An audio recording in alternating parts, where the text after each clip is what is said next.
Hi guys, it's Taboo, and I'm here for another video of Taboo's tips. Now, this video for Taboo's tips, I'm actually going to do something a little bit different compared to what I've done before. And I'm actually going to do a little bit of a video on how to be a good guildie.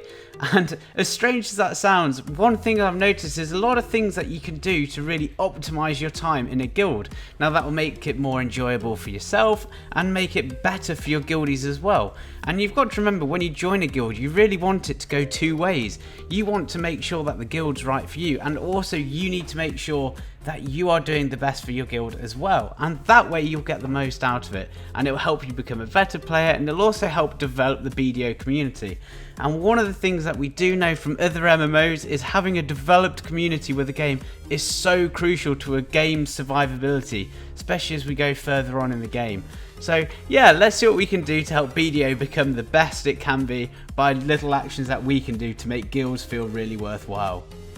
So I think one of the first things that you really have to say is the community is what makes a guild really good, or at least that's my opinion. And to get a good community, realistically, you probably want to find a guild that can offer you voice comms, or if your guild does offer it, try and make sure you go on. Now, of course, you don't have to be on there every day, every second that you're playing, but it is nice to go on when you're grouping with people in your team because you'll get to speak to them.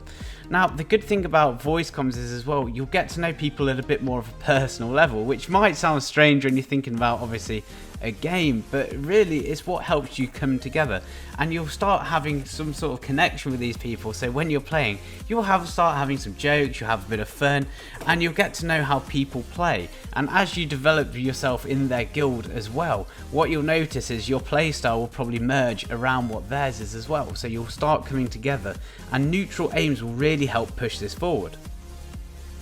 Okay, so let's talk about guild activity. Now, what you might think when you join a guild is, oh, guild activity, why do I need that? It just shows how many guild quests I've done. Well, to an extent, yes, if you partake in guild quests, your activity will go up quite a lot. It is fairly heavily influenced by that. But to be fair, it can do so much more. Now, in a very, very, very basic term, if you have high guild activity and you're in a guild that offers, say, for instance, contracts for when you've got money in your guild bank and you're winning node wars, your contract size is basically limited by how many guild points or guild contribution points you have.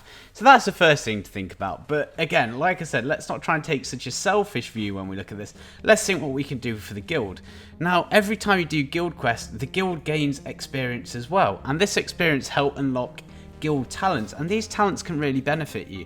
Now, a lot of guilds go for increased damage, increased accuracy, health, and obviously when we're doing siege stuff, siege damage reduction, and these are all really key and vital. Now, if you have these going around your day-to-day sort of grinding and playing, they'll really help you in the long run.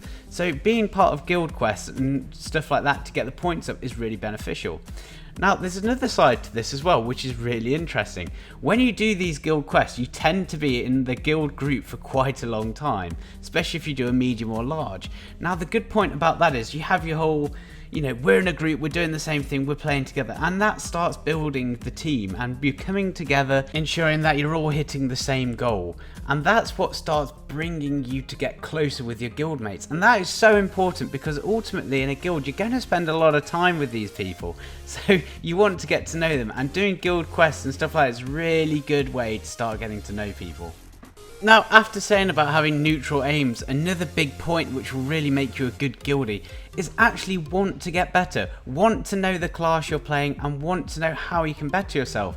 There are so many people out there that they pick up a class, they play it for a bit, and they think, okay, I've got it now, I know what I'm doing, I'm pretty sure I know most of things. And that's such a shame because they realistically are probably missing quite a lot of play style and techniques that the class has to offer. Now, the other side is, if you do want to get better and you're in a guild that can support that, it's fantastic. They might say, come into the arena, oh, let me watch how you do these certain things, and you'll get tips. Now, the other side of that as well, when you're having tips getting given to you, you might also have the point of where someone's maybe giving you some constructive criticism. And it is very important to realise that if you do get constructive criticism, that's what it is. It's constructive. It's probably not meant in a negative way. So then what will separate a good player from a great player, or say a good guildie from a great guildie, is the ability to then take that and think, okay, I can improve my gameplay. And the people who walk away from those situations listened to what other people have said and found ways around it, or actually just learned from it, will become such better players, and they'll become even more key integral people in any guild. So we've said so far that you want to be in a guild, or you want to make sure that you're on comms, you're talking to people, you're helping out with guild quests, doing activities and stuff, and you have the need or you have the want to get better at your character, so you get to know your class and stuff better. Now obviously the next point of that is to make sure you try to be as geared as possible. Now that might sound really obvious, but there are so many times where people think, oh, I don't necessarily need to push for this next enhancement level, or I don't need to do that. What you've got to remember, even from a selfish point of view in this, the better your gear is, the quicker you'll farm. The quicker you'll farm, the more you'll get money and XP. The more money and XP you get, the better fun you'll have in the game. So that's one way to look at it. But the other side is, the more geared you are, you're also helping your guild push forward, especially if you're doing node wars. You can really see the difference in players in node wars. The people who have, say for instance, full 15s to full prize. Now it might only sound like a small difference because it's only really one enhancement level, but the difference really can be quite huge, and you really see this on the battlefield and stuff. So if you can be that person who knows, actually I've got the money, I've got the time to be able to push on to get to that next level, you should definitely do it, because it will help you, and it will definitely help your guild and guildies out as well. Other things that you can do to be a really helpful guildie, and this is something which I really personally like to push for, is to have this sort of selfless feel. Now if you open your bags right now, presuming that you're watching this and having video on, open your bag right now, and one of the things you should look for is, do you have, for instance, enough food to last? Now the reason why I say enough food, sometimes someone might have run out and you can trade food so you can always be helpful. That's nice. But the other one, look at your potions. Do you have potions, meaning elixirs, with you? And if you have elixirs, have you put them to party elixirs? Now obviously that is a little bit more expensive on the cash side, but again, if everyone does this, you'll start saving a ton of money, because rather than each person having one elixir, you have one person who can buff the whole group. Now obviously there are many elixirs you can go for. Obviously when we're grinding, we want to make sure you've at least got an experience one up, and maybe if you're going against humans or demi-humans, you might want to get the appropriate hunting elixir on so you have the bonus damage. But use this to cycle through with your guildies. You'll all benefit from it because you'll all get a longer period of the buff. You'll all benefit as well because you'll end up spending a lot less money, and it's little things like this, if you work together, will make the experience so much better again. Now let's get on to scrolls. Now scrolls I always find to be a funny one, especially because when you're playing this game from an early stage, you see massive value in scrolls because it's a really good source to get these really valuable weapon and armor stones. But as you go on in the game, you sort of see these as more of a, I need to do them, But if you haven't seen it, go check out my other videos, because picking the right scroll is really important, because scrolls can have the chance to give you the drop chance for boss armor. Now that's for the daily and weekly scrolls. The other part of this, and probably something that's really more important, is regards to the relic scrolls. Now when I say relic scrolls, I do mean all three kinds, so ancient relics, forbidden books, and the language scrolls. Now the reason why I say these are really an interesting one is because when people get them, the first thing that people tend to do is to think, I need to sell them because they're worth a lot of money, and this is a really silly and rookie mistake. Now I'll explain why very easily on this one. If you are in desperate need of money and you think, I need to sell these scrolls, you will actually get more money and you'll benefit other people as well if you take these fragments and put them into the scrolls. Now if you make the scrolls out of these, obviously you have to put 5 together. When you get a scroll party, so if you say you've put 1 scroll together and you say, right, I'm looking for 4 more people with 1 scroll to come do with me. These scrolls have chance to drop memory fragments. Now as you know, memory fragments are exceptionally valuable. They help you reset your awakening skills, and more importantly, they'll repair your Laverto's boss armor or Kazaka weapon if you've been lucky to get them. But even if you haven't got them yet, you should still be stacking these. These are so valuable, and I tell you what, if I could go back to when I started playing this game, I would hit myself for any time I either sold or used a memory fragment for something silly, or even worse, when I'd sold these shards. So take that as a pinch of salt.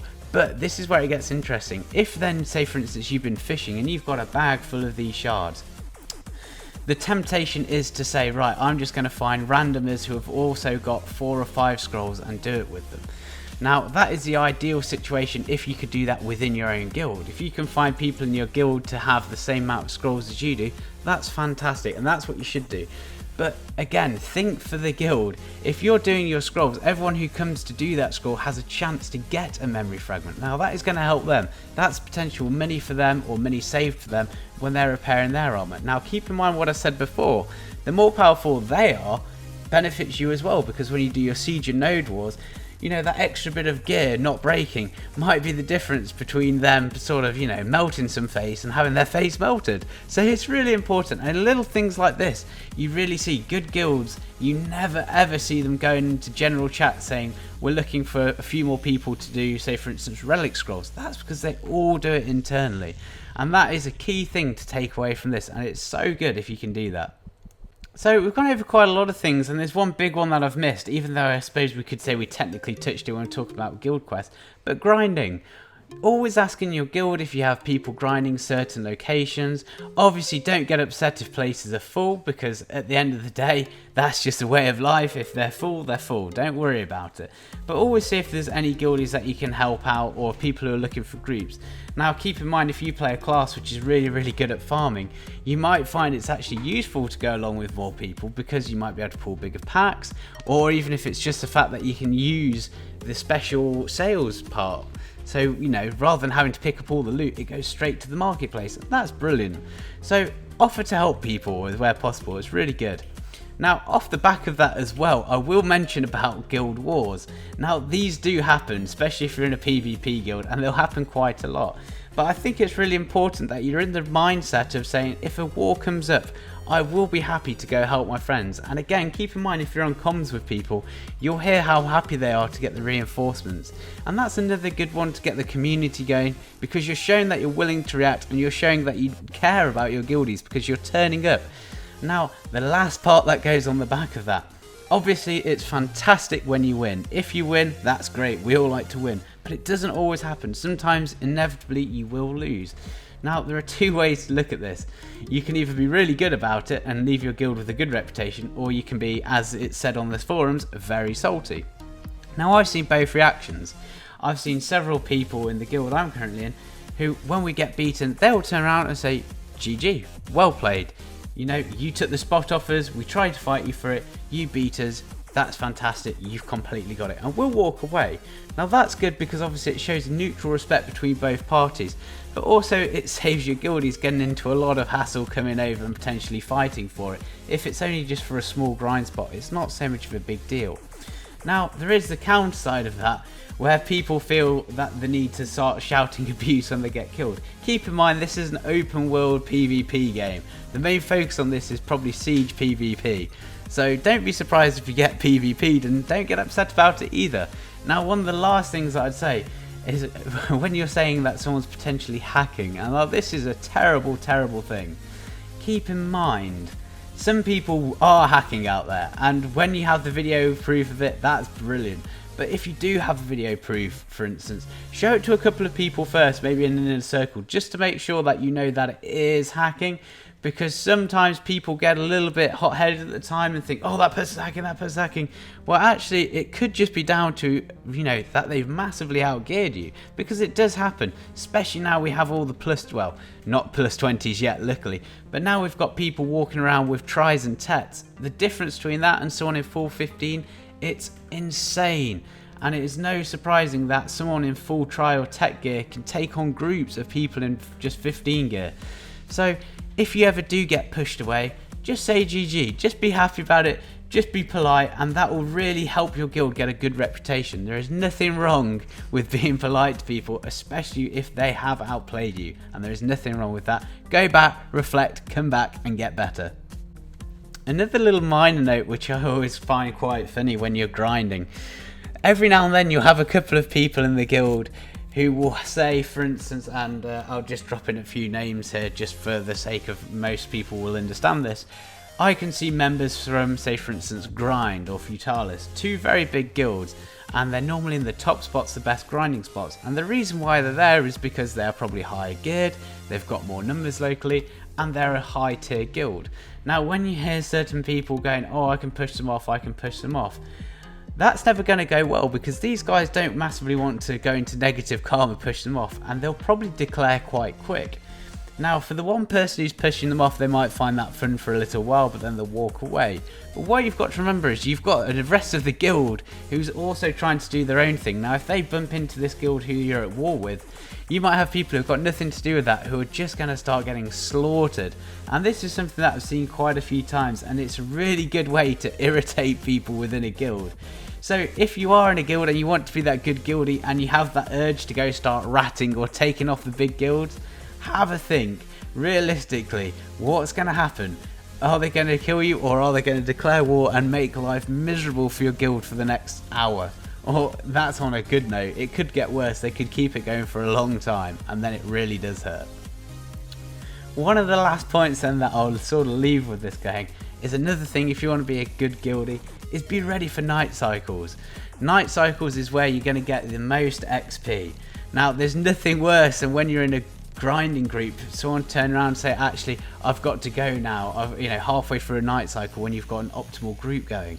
Because everyone's ready for it, everyone's there. And there's nothing worse than going, I've got to go repair, I've got to go pick up some more pots. So get ready for these night cycles. Don't stop. This is prime optimal grind time for you and for your guild. Don't slow them down. Be a good guy or good girl and make sure that you've got all your stuff ready, repaired, you're potted up, and you're ready to go. Okay, so that's an overview of some of the things that I think it really takes to be a good guildie. Now, obviously I can't say that works for every single guild. There are definitely guilds out there that like the fact that they are very aggressive. So when I'm saying, say, GG after losing, they'd probably look at that and say, no, that's definitely not us.